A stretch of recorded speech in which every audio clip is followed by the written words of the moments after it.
There are three things HR experts and consultants will never tell you, and that is why you will remain unemployed.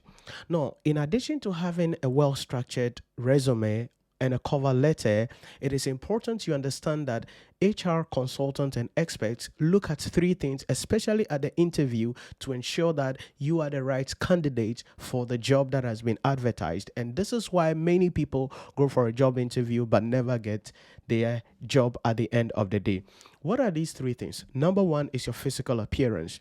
It is important you understand that as a human being, you are a package. The way you appear determines who you are generally. And it has been stated that in the first 10 seconds of seeing you, your whole life has been concluded by people. So when people see you, the clothes you wear, the way you keep yourself, the way you walk, the way you sit, all of that will communicate to people and make them reach various conclusions. So when we talk about your physical appearance in relating to attending a job interview and ultimately getting the job, we are not just talking about the clothes that you are wearing, but we are talking about everything that relates to your physical appearance. It is important you understand if you have a problem, you fix it and ensure that you are appearing very well. Your fingernails, your teeth, it is very important. Your hair, how you sit, how you talk, whether you sit upright or you sit sluggish, the way you walk, everything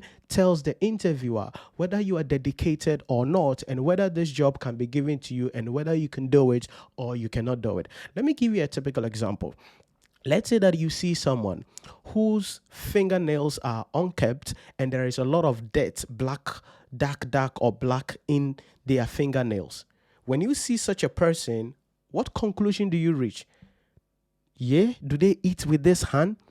Really? So if the person cannot keep his or her fingernails, how dedicated would this person be for a job? Now I know you will say, what does fingernails got to do with a job as an accountant, a job as a sales agent, a job as a marketing officer, a job as maybe whatever it is that you are applying for? It is important because the way you keep yourself physically is the way you keep other aspects of your life. So when I see you and your fingernails are unkempt, they are full of dirt, that tells me that you are not dedicated, you are not serious, and you cannot even take care of yourself. How can you then take care of a job that will depend on other aspects of the organization so we become successful? So that is the first thing, your physical appearance. The second thing is your speech.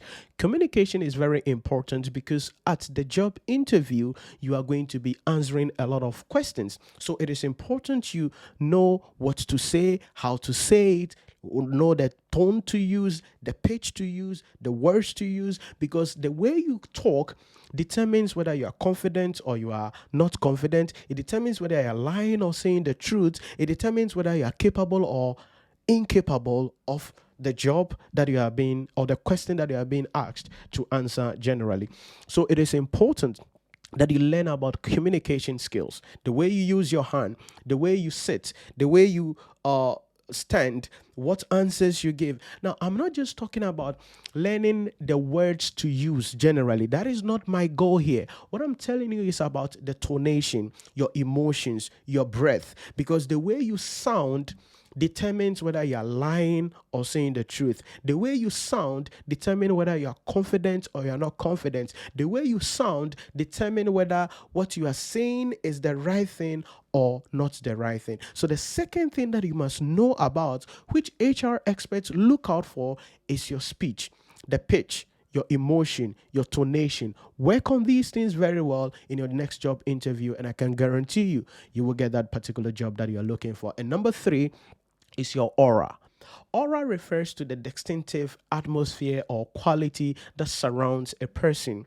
Note that as you enter a place, you come with an aura. The question that you have to ask yourself is, what aura am I coming with? What energy am I bringing? What atmosphere do I carry with me, which when I enter a place will affect positively or negatively? So your aura is very, very important. This is why you have to know the perfume to wear. It is why you have to know if you have any odor, you have to fix it. It is why you have to know the spirit that you carry as an individual, and whether when you get to a place, the place lights up or become darkened, whether the place is energized or the place become demotivating and everybody becomes sluggish. It is important you work on your aura. Now, aura comes from various other factors to make you to have either a positive aura, a negative aura, or generally. So if you're able to keep yourself physically well, you're able to learn about communication, you work on your emotions, and you make sure that you're in the best state of your mind, all other things being equal, you will enter a place with a positive aura, and most importantly, you'll be able to get your dream job. So these are the three things that HR experts and consultants will never tell you, which when you work on and add to your well-structured CV and cover letter, I can guarantee you will get that job. Your physical appearance, your speech communication skills, and most importantly, your aura, the energy that you bring into the room, and how that energy can positively or negatively affect the performance of the organization as a whole. Let me know what you think, and then let me know what else you would want me to share my thought on. Most importantly, share with others, and let's reach as many people with this message so we can together become successful. I'll see you in another video.